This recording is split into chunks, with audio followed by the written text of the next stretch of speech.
کوزدر چکدره فشنګ هټ کې د دینځي قومي جرګې په شمول نور جرګو ته د وینا په وخت د تحصیل دینځي اسسټنټ کمشنر منیر احمد ویلي دي چې په تحصیل دینځي کې د دیرپا امن د قیام لپاره ضروري ده چې دلته ولس ترمنځ د ځمکو سره نور مسلو حل د جرګو په ذریعہ یقیني شي. په دې سلسله کې اسسټنټ کمشنر منیر احمد اول د عثمان خیل سرکلیجات او افغانانو ترمنځ پیړو راسې جاري ځمکو په تنازعه کې علي مست رامیال باغکنډی اوسکی باروړی په شمول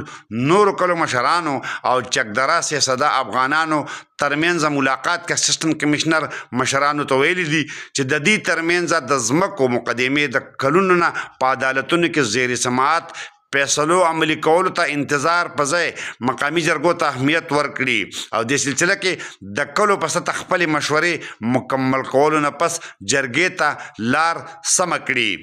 جرګه کې د عثمان خیل سرکلیجات په نمائندګۍ رازي خان وکیل او سیاسدي خانانو لخوا یاسر خان اسسټنټ کمشنر چکدره د تجویز ستاینه وکړه او قابل عمل حل دپاره مکمل مرستې یقین ورکړو. وروستو اسسټنټ کمشنر منیر احمد چیرمن خورشید علي خان په مشرۍ کې دینځي قومي جرګې د مشرانو سره ملاقات کې د دغه مسلې حل دپاره تجویزونه واخیستل. په دې موقع د جرګې مشرانو وینا وه چې دوی د وړاندې نه په دې کې جرګې کړي دي او دوی غواړي چې دغه سلسله بیا شروع کړي او داسې حل ته لاړ شي چې دواړو فریقین پرې راضي